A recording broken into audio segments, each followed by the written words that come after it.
Okay, we're having a conversation here in the upper room of Restoration Ministries.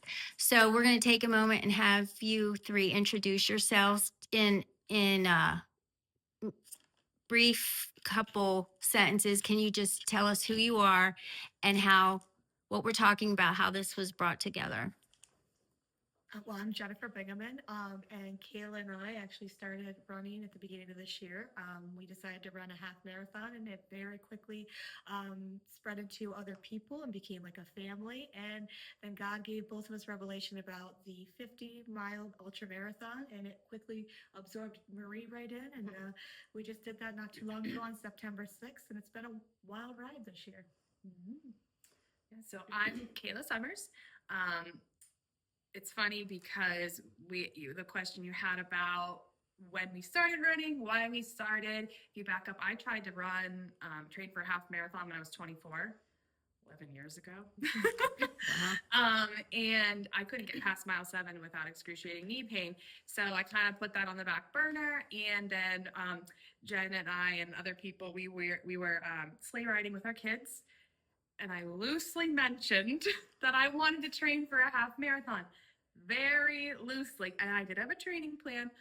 And then Jen's like, all right. She's like, give me the plan. And I'm like, I didn't say yes to this, but it kind of was perfect because then like we just kind of were thrust into it in January and we started training. And the cool thing about it is like to have each other and the accountability, I think was a big thing to like make us keep pushing us towards like the half marathon.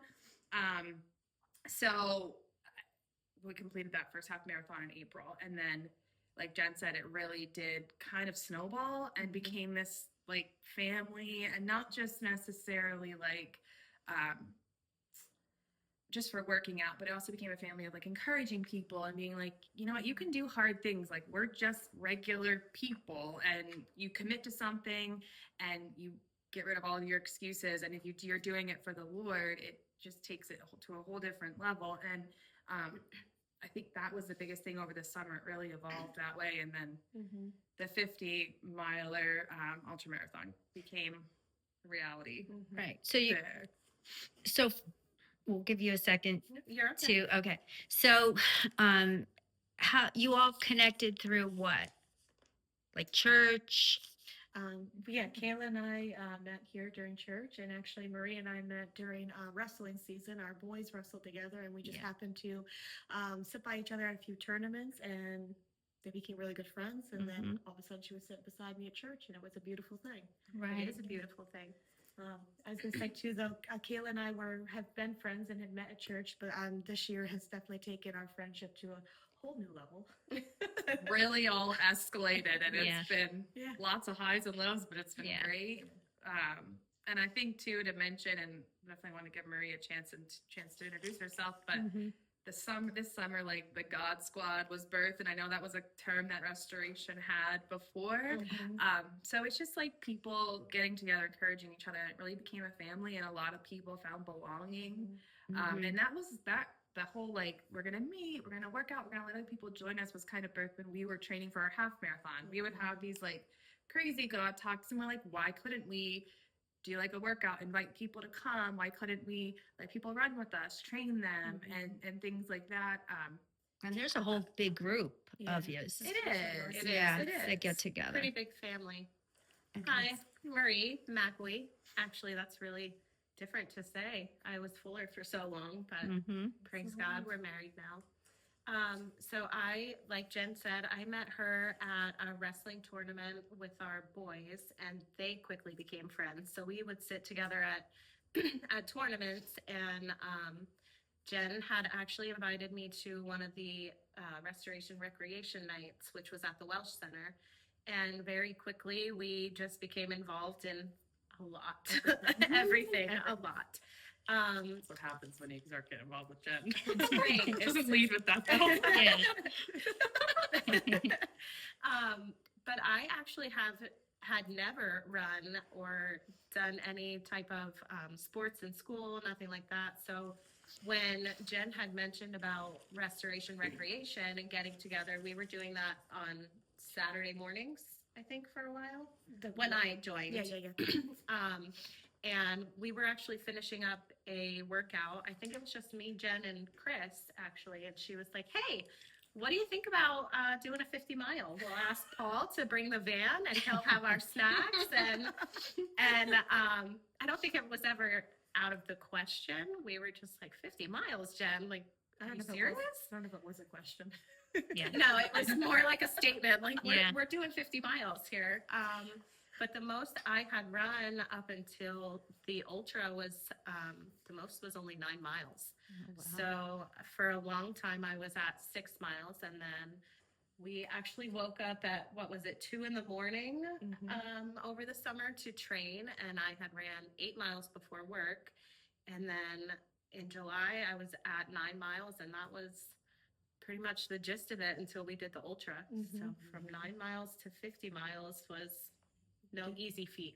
Did it with grace. So I have a question. You are all three mothers and wives.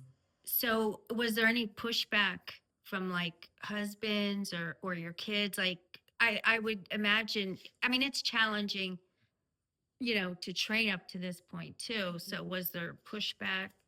I feel like during the half marathon training, which started in January, Kayla and I, there wasn't too much pushback because I think they were excited for this new thing to happen. You know what I mean? And Kayla and I were very much so in the beginning holding each other accountable. And like she said, we had a lot of these wonderful God talks, and we get to go home and share those with our husbands and our children. They were excited for us. But training takes a lot of time. It really does. So when Kayla and I were starting our half marathon training, we would be running 4 days during the week on top of work and kids sports and the activities. And then we always have a long run on Saturday. So we always tried to find that balance. So we would get up at like 4 a.m. and that's when we would run on Saturday mornings so we could get that time in. And there would be some days where the kids were like, Rishi would rather stay home, but they also understood too. And even us, I feel like as we got closer to the 50, where we had to do longer mileage. So Kayla and I, before we ran the 50, we had ran 23 miles, and that takes a long time. So even there was even pushback from us at that point. Like they're like, okay, we want you home, but we were even like, I'm tired and I would rather be at home right now. But sometimes when God puts those callings on, you got to push through your flesh, and not everybody's going to understand. So Yeah. I mean, definitely, I agree with all that. And like, it was hard. Like, my husband would be supportive, but it would kind of be like, it would be like ups and downs. He'd be like, didn't want me to be hurt. Right. Because we dealt with a lot of pain through all this training, like tormenting I can pain at imagine. times. Like, and the interesting part too about you say like being mothers, life doesn't stop. And our kids, we would be running all these mileages. We'd come home and you're mom. You're not laying on the Right. couch all day. You're mom, and you have to keep going. And you have commitments. There's things you need to do. But it's interesting about the 23 mile that we were trying to run 26.2 that night. And I say night, it was my idea, not the best, most brilliant idea, but God used it. It's kind of what confirmed Marie coming alongside us too, to definitely do the 50. But we decided to run through the night because I was like, I have to, like, we were going to do it during the day. And I'm like, it just is going to take so long. It's going to take so much out of us. I'm like, what if we just run through the night? We started at 9 It was really p.m. hot that time. it was It summer. was. It was summer. It was actually thunderstorm. We wanted to leave at 8. We ended up not leaving until almost 9 p.m. because we had to wait for the storms to pass through. Yeah. And so it was dark and there were some sketchy things that like we can kind of, we can get into that. And that really, like, it's just interesting how God brings everything full circle. And that night we didn't leave like we completed 23 miles. Right. We felt like we failed. And we literally were tormented and we're like, we have no business doing this 50 miler. We couldn't even do half of it. So we're like, how are we going to do 50 miles if we couldn't even do half of it in that time? And interesting about like the 50, like I remember Jen like downloading it to us at like our playground at our school. And I'm like, 50. I'm like, this is nuts. I'm like, I don't know. And God never gave me a clear no. And Mm-hmm. I was like, why am I even doing this? God, I'm like, I wrestled with that. I'm like, am I doing it because Jen's doing it and she's my friend and I don't want to miss Mhm. out on anything with her? Am I doing it out of my own selfish ambition? Mm-hmm. And because it's not something you just do, You don't Right. like do it. you just don't do that. And Yeah. God just kept telling me like I had to go and be a support for my Mhm. friend, for Jen. He's like, you need to be her Aaron and her. You need to hold her arms up. And that's all I ever got. And he unloaded Oh, so wow. much more to me. And he Mhm. did so many things in my family. And, we're Mhm. seeing fruit All of of it Mhm. come now. But like my clarity was just like, you need to go and support your friend. You Mhm. need to go and help. And you just like, he never gave me a clear no. So I was like, well, I guess we go. I Wow. think for me too, because like I said, I had only run 9 at the most in July. So I'm like, Lord, I really don't feel equipped Mhm. to do 50 miles in one day or however. They did give us, 28 hours to complete it. But, and he had just said to me one day, it's not how you're going to finish it, but why. So I really was like, girls, this is what I got. This is what the Lord spoke to me. So I'm in it, I'm in it with you. And like Kayla said, there were other things that came along that was like confirmation Mhm. as to why I was there. And again, like Kayla said, we're starting to see things unfold now as Mhm. to why. Well, why what we were was there. your why? Honestly, I think it was support for all of Mhm. us because I know one of the things we were going to speak about was any struggles that we had, and Mhm. I think for me, aside from accountability, it was if you're going to start something, you're going to finish something. Mhm. And in the beginning of the race, I really struggled at like mile 5, even I would say Mhm. was where it started. And Kayla called me actually. I was just starting to get into my head, and she said, Marie, I don't want you to get discouraged. You're right where you're supposed to be. Remember what the Lord said to you. He told you, why you were going to finish this. And then Jen, I could hear her also say, like, Jesus sent his disciples out 2 by 2. And Jen and Kayla were in front of us, and Kelsey and she rode her bike alongside of me, and I was never alone. Oh, good. But in the moment, I was like, there's no way I'm going to finish this. Yeah. So he just, throughout the race, he just confirmed like why we were there to begin with. Well, I'm gonna be honest with you. When I heard when you all three, told us about the 50 miles, I think my first thought was, man, I don't even want to drive 50 miles. And they're gonna run 50. I know it's like walk, run, all that, but I was just blown away and went into prayer for you guys. Like I know a lot of people were praying for all of you. It was impressive. I didn't know I mean, I believed in you, but I believed that God would get you through it. But I knew it was going to be, a huge challenge and there would be sacrifices along the way. A lot of times we see, if you watch the Olympics, everybody's like, wow, look at them. And that, oh, they're so lucky. It must be great, to accomplish so much, but they don't see all the pre stuff, the challenges and the training and all it took to get to those places. And so I feel like it was super impressive. But the whole time you three, I saw it. I saw how God was growing you and stretching you and growing you into a deeper relationship with him, but also blessing you with friendships, with each other and all that. So was there any like miracle moments for each of you? Well, I think we need to back up first to why the whole 50 came Yeah. out. So, like we had said, neither Kayla and I had ever ran any long distance other than I never ran any distance at all until we started training in January. And when I did decide out of a whim, I didn't even know how many miles a half marathon was, which I quickly learned was 13. And at that point, it seemed like a huge feat. And when I started running, I actually couldn't even get 0.42 of a mile because that's how much that loop is at the elementary without stopping. So like at that point I was like, whoa, like how am I going to run 13 miles? and this is before Marie had joined us running. I actually don't think we had really talked too much at that point yet. But Kayla and I started running all of our runs together, and it started with, like she said, about accountability, right? And then God started speaking to us about the main theme was killing our flesh, right? That you can be uncomfortable, you can do hard things, and all that's okay. So very quickly, a mindset seeped in where we had no excuses. So if we had planned, if there was a plan that week that we were going to run something, we were going to run it. So yeah, and actually specifically remember one time I looked out the window. Kayla's like, I'm going to watch Skylar so you can go get, I think it was like 8 miles in or something like that. You can go get your 8 miles in. And I look out the window, I'm like, Kayla, it's like raining cats and dogs outside. And without even hesitating, she goes, I have a really good raincoat coat. You're welcome to use it. But that was the mindset. That was like, there was no excuses. You're going to go. And we ran 14 miles in soaking wet rain. As it got cold, we ran in a blizzard. I remember having pictures of icicles on my eyebrows.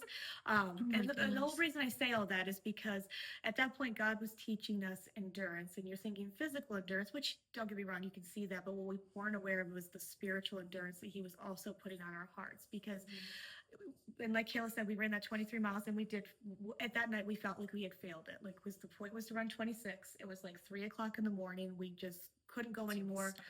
And we felt defeated, and like we didn't win, but we were comparing ourselves to worldly things. So pace and time and how things were needed to be done, and some pain in our body. And I mean, a lot of those people that showed up at that 50 miler were well trained for this, and that they were going to go out and they were going to accomplish this, and these amazing times, which it still blows my mind how fast some of these people did this.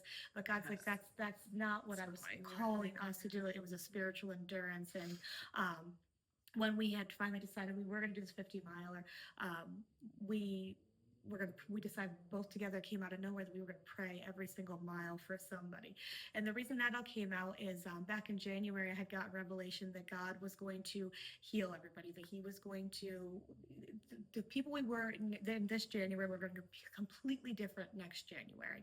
And it kind of was in the back of my head, and He had said, you're the temple that houses the Holy Spirit. So it's important for us to make sure that we're going back to the source, not letting the world, not even the physical poison, but even the spiritual poison, hurt us and let it into us, because we can be our own spiritual death sometimes when we're not going back to Him. And He is the great healer. And sometimes we're making choices that are, whether it's the food we put in our body or the things that we watch, those are things that can contribute to our own death, because we're not going to Him, not only for the source, but also to heal us.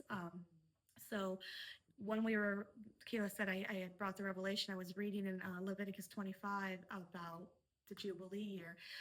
And the reason I had gotten into that is because He had said, you need to look up the significance of 50 in the Bible. And I'm like, okay, well, I'll look up 50 in the Bible. And the first thing I found was actually that Jesus' ministry from the east to the west, when He walked it, was 50 miles, which I thought was crazy, because it says in the Bible He forgives our sins from the east to the west.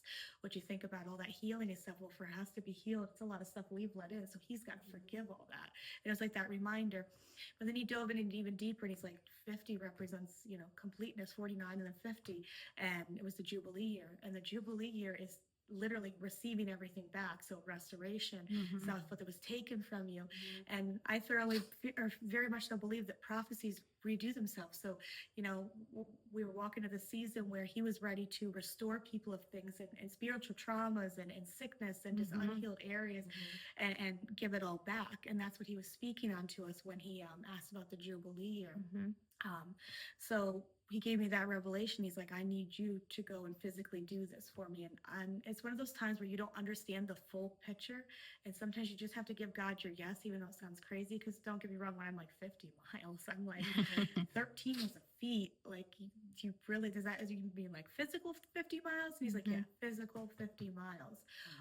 But when I brought up with Kayla, and like, we had always been that Aaron and her, just, I was always really good at the beginning of the races, where we could come out and I'd come out strong, and we keep this really good pace, and then she would be the one at the end to be like, we're not stopping here. We're gonna push through, and we're gonna continue, and we're giving our best the whole way through.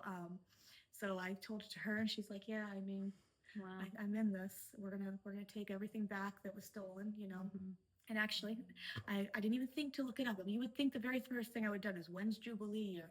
And actually, my son Colton and I were talking on the porch about all the stuff that I'm sharing with you.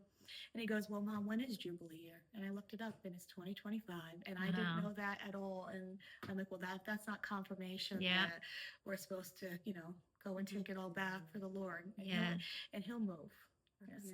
Definitely. And I think too, like I said, I really didn't understand why I was being called to do this, but when Jen had added us all into a group chat that she loves to do, but she had said about the Jubilee year and what it represents, and there was such a strong tugging on my heart that I can only describe as God's calling, because I was like, there is no way I am able to finish this. There's no way that I have the training or the capability to start and finish up 50 miles in one day. Mm-hmm. And God's grace and strength carried us literally arm in arm through the finish line. And you said about like the miracle moments. And I mean, like I could get it. I know one of the questions was like times that we wanted to struggle and quit. And there's definitely a lot of those. And there were a lot of times that he showed up, but like, the miracle moments, like when we were at like, a mile like 41, he definitely like sped up time for us. Like there was a miracle, like where I looked at my watch. I'm like, girls, we've been going for 2 hours. Cause it got to the point where we were moving so slow that like a mile was taking us a while. And we're like, okay, we know these are about how many more hours we have out here. Yeah. And Jen's like, 2 hours? There's no way we've been going for 2 hours. I'm like, no, like we've been running for 2 hours after like our last big aid station that we made it to. I'm like, it's been 2 hours. Yeah. It felt like 15 minutes. It was Wow. like that. Yeah. And So for all three of you, it felt like that at that same time. Yeah. Yeah, It's like, that's incredible. Sorry. no, you're good. I think at that point too, we were praying for each other, Mhm. and Yes. it really, and everybody back home, we had a moment to kind of check in, and we had service, and we could feel the prayers. I feel like We really were all, carried us through Mhm. that 2 hour time span right there. We just yeah. hoofed it. I know when you Yeah. were doing it, we were just like checking in on each other. Have you heard from them? Are they Service, okay? No Like, service at all. and yeah, and we were all praying. And for me too, it meant so much to know that you were out there. So talk for a second about the praying. Weren't you praying for specific things? Like, how did that all come We about? decided that, we didn't decide. God told us that we should be praying for each person, that we were literally going to take things and walk it underneath our feet, and that territory was going to be taken back as we prayed it over. So we had asked people at church if there was anything that they wanted specifically prayed over, and they didn't have to tell us what it was.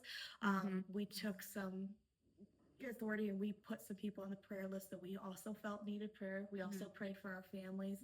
And it was beautiful. Like we literally prayed the entire time. There was very little conversation in between where we weren't praying, and we would just, Focused. you know what I mean? So like, I remember praying for Abel and Cooper right back to back. And at that time, we were not together. And then with our husbands and the church, and for you and Paul, and it was, you could literally feel things just breaking off, and that it had been taken care of. And it didn't, and I guess at that point we didn't realize that you automatically think it's going to happen immediately, and that doesn't always happen. But now that race was September 6th, and now we're in November today. I believe today's November 1st. I mean, the things that have transpired and you can see are already shifting.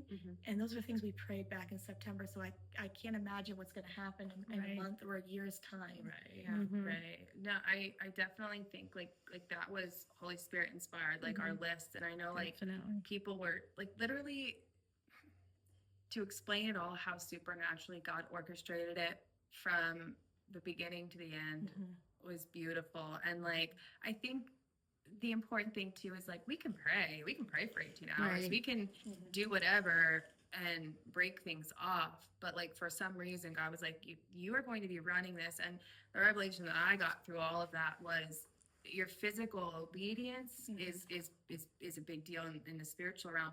And also like, there was suffering. Yeah. Like by the end, it's interesting, like Jen brings up, but like I was the person that always pushes at the end. By the end of this 50, like I was broken. Like I was broken. But like,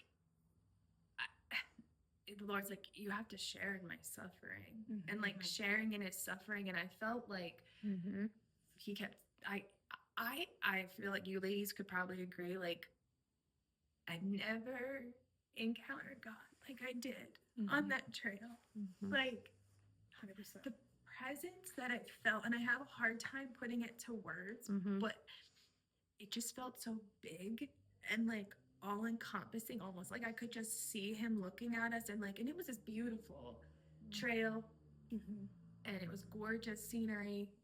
But I could just like, it was like a tangible thing. And I mean, I know like the way I walked in wasn't how I walked out. It was Wow. completely different, and it marked me for the rest of my life. But he just kept telling me, like, he kept giving me the revelation of the cross, and he's like, it was the joy set before me. And I kept thinking, like, it's the joy set before us. Not that we're equating ourselves to Jesus or Right. anything, that's not it. But like, kind of like he gave us a little bit of an understanding of like suffering, us very minor compared to what he went through, but like how like the suffering, it was still the joy set before him. And we're like, this is worth it. Whatever suffering I'm feeling in my body, it's worth to see my family set free, to see my Yes. friends set free, to Yes. see like the Lord move in my city and move in this region. And I know for me, like my 2 points were like around mile 17, my knees, I could barely bend my knees. And I was like, Jen, how am I going to get to 50 miles? I'm at like mile 17 and I can barely bend my legs.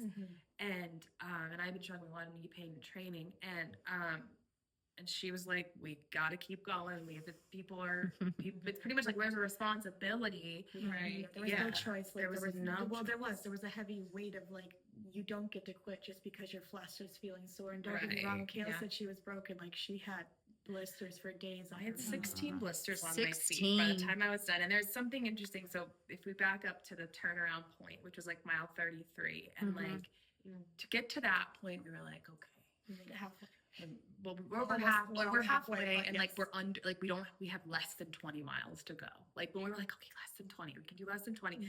And I remember literally from my waist down, I just was in so much pain where I'm like, God, like Jesus, how am I gonna do 17 more miles? And he just was, and then he was like, I just saw him carrying his cross, and I'm like, if you carried that for me, I can just, and I literally was like just limping, and I'm like, I can keep moving for you, because you literally, after you were beaten, and like, and that doesn't even cover like the spiritual weight he felt. And I just feel like we really felt the crushing, like we felt the crushing. And by the end, the 16 blisters on my feet, like it was just, my friends literally, like you talk about like Erin and her moments, and like when you think about how God describes love in the Bible, like the love chapter in 2 Corinthians, 1 Corinthians, my friends, like, and I'm telling you, we were ripe.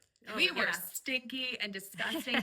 I was in so much pain to try and like deal with my blisters. They're literally holding me up, taking my stinky shoe on, my socks off, holding me up so that I can like, and it's just like to see that kind of like unity in the body. Like my God bless my heart. Kelsey broke me up a big walking stick, and she knew exactly what songs to pray for me at the end, as I'm just bawling at the end, like trying to just get to the end. But I felt like it kind of was, we were able to share in his suffering in a way, in a very minor way, but he gave us a little bit of an understanding. And I felt like it was very much like childbirth. Like you think about the anticipation. Yes. There was Birthing so pains. much anticipation. You have the birthing pains, the pushing. Like you feel like you can't go any further. Like I just want to get out of this. Like I can't keep going. But there's no other option. Well, there was no other option. So Kay was talking about that turnaround point at mile 33. Mind you, we are in the middle of the woods of Pine Creek, Wellsboro. So there's no service. The aid stations are, Nobody. there's 8 no, miles apart they were like from each 8, other. 8 Now, to at 9 that miles. mile, I'm sorry, at that mile, was it nighttime? Was So it that's what I was gonna daytime? say. We were at the very, very end of our daylight, and we had over 20 miles to go in the pitch dark in the woods. And like Kayla said, all of us at that point had felt, and how are we gonna keep going? And like I said, there's no service. You can't stop. Like if you stop on the trail, what is somebody gonna do? There's no service, and it's 9 Nobody's miles. checking on you. No, nobody's checking. Like, other than other runners who are, going either way, because there's people also doing hundreds that evening. Who were passing us at the finish line. We were coming to the finish line and they still had 50 miles All to the way back complete. out. And back out. Yeah. Which was, honestly, that was also crushing to see that as well. Mhm. So yeah, there was definitely a lot, the crushing was be the word that I would use. For me though, I think my hardest mile, I felt very, very good the entire, probably 22 miles. Like, I mean, I was starting to get sore. I had gotten plantar fasciitis from running and some pain behind my knee over our training, but Mhm. and it was excruciating, don't get me wrong, but it wasn't something that I could just continue to moving on. And I was actually praying over my husband because that's his number, mile 23. And all of a sudden, my tongue started to swell up, and then my throat swelled up, Oh, and no. my fingers got like balloons, and I couldn't barely swallow the spit that was in my throat. And I tell you what, that makes you panic. You're like, Well, what is sure. going on?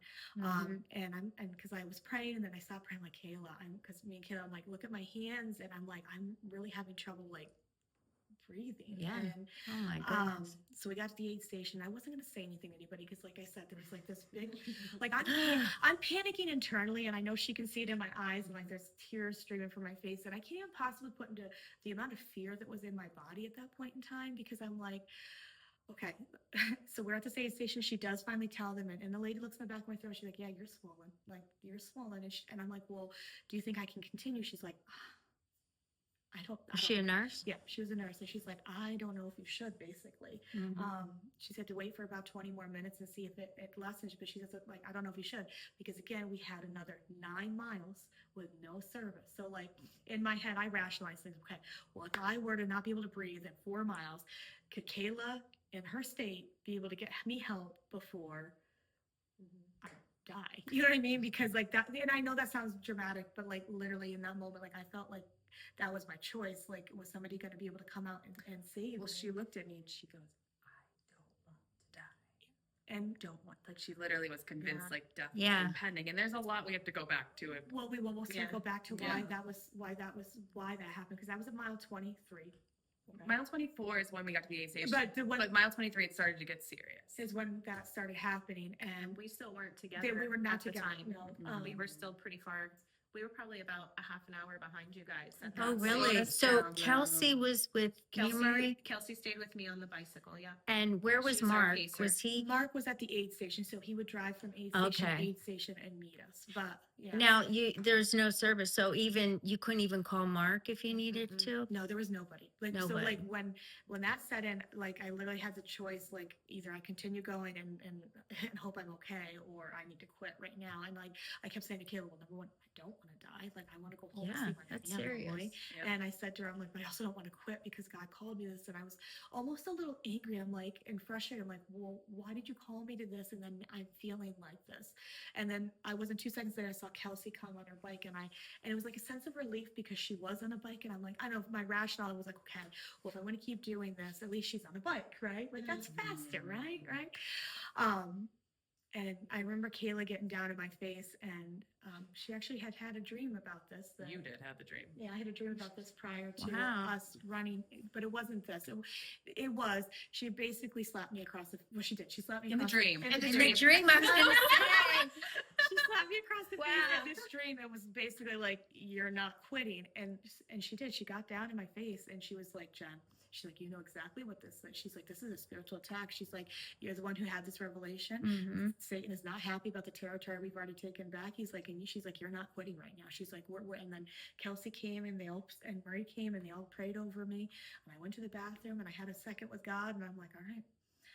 And he was silent. Wow. He was silent. He wouldn't talk to me. And I'm being serious. Jen was though. having some very hard conversations. He was literally silent, and I'm like, all right, he called me to do this, so I'm gonna do this. So I got up, even though I couldn't even swallow the water out of my vest, and I started walking, and I power walked faster than they were running. I was Wow. silent. We just moved over to the side and let She her was have it. huffing and puffing. Well, because literally, okay, But- God is my best friend, and He's my Father, and he's so gentle and he's so kind, and but he didn't show up kind in that moment. You would think that he'd be like, oh, Jen, I want to hold you. I know you're going through something. And he's like, I called you to this. Well, you've been speaking about accountability and how we have to kill our flesh. And he's like, you're right about all those things. And he's like, and this is the moment I ask you to show up for it. He's like, so you don't get to sit here and say, this is too hard. you have to just completely trust in me that I'm going to carry you through, because this is nothing that you're ever going to be able to do. He's like, you only ran 23 miles before this. He's like, you're not physically prepared for this. And you know that. He's like, but that's not why I called you to do this. He's like, I've been working on you all year and your friends about being a family, being the hub, having endurance, you know. And he's like, I need you to get up and you're just going to move. But he didn't speak to me until I made the choice to get up and start walking. And I literally felt like a child being almost reprimanded for a good 4 miles. And Yeah, Yeah. that's We what talked for a that's what I while. was thinking just now as you were speaking. I Yeah. was like, okay, that's God being the disciplinarian and maybe like the coach. I mean, he could. too. I mean, he could have done anything, but Yeah.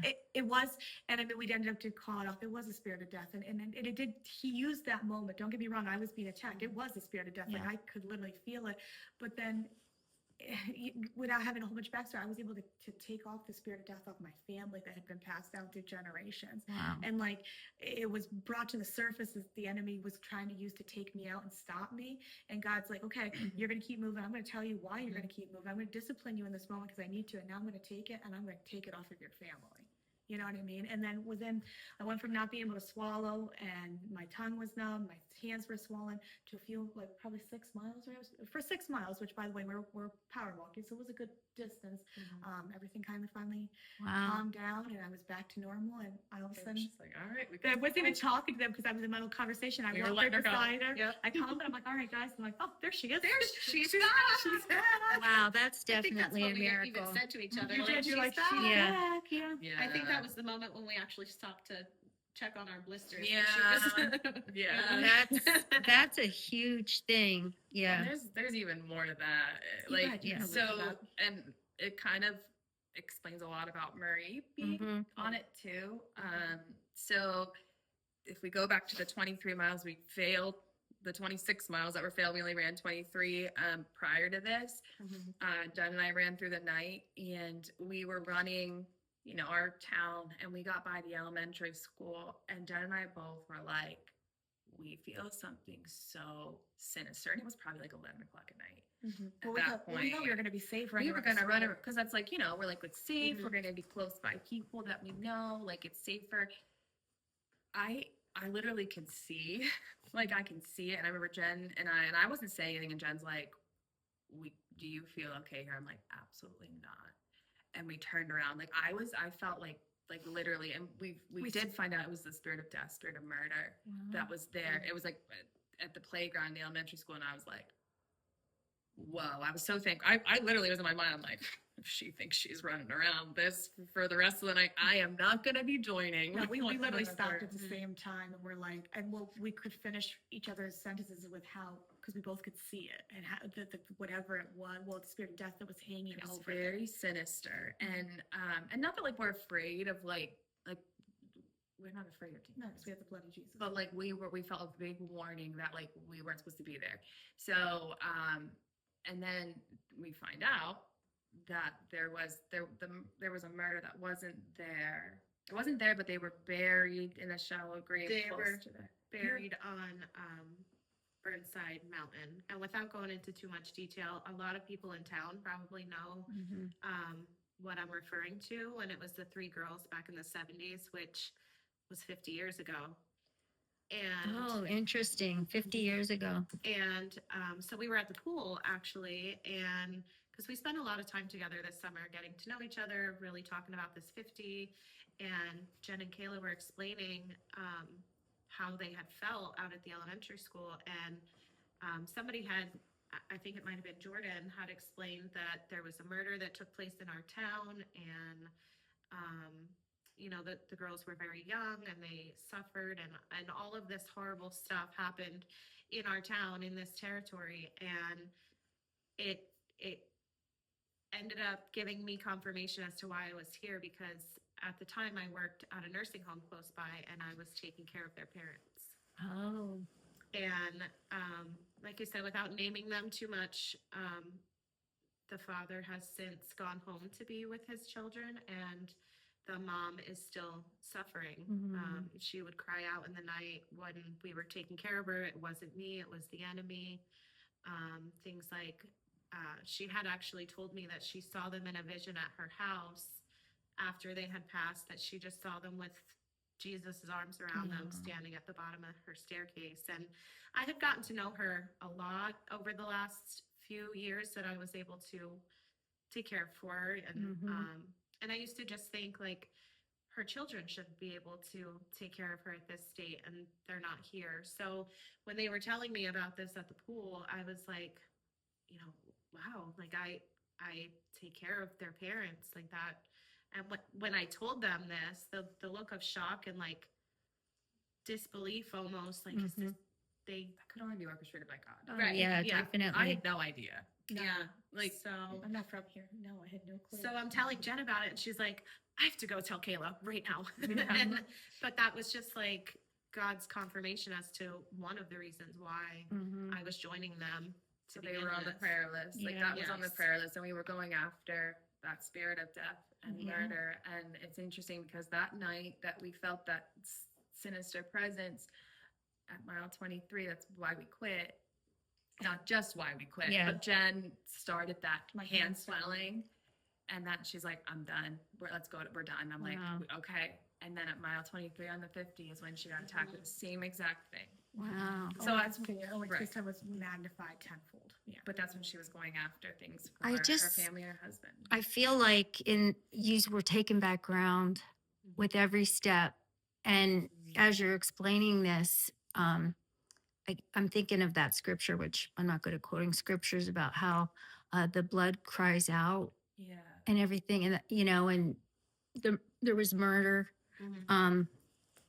That's what that scripture was about. And so none of this is coincidence. It just shows you how orchestrated it was by God. And And that's every just one step and thing. every prayer, every sacrifice, nothing was in vain. Right. No. Yeah. So before we go on, we're gonna end this here and we're gonna do a part 2. This is really interesting stuff. I love it, and there's so much more to say. But we're gonna do a part 2. So, in conclusion, is there anything you want to say just to wrap this up? Please just tune in for part 2. Okay, we'll be tuning in for part 2 shortly. Thanks, everyone.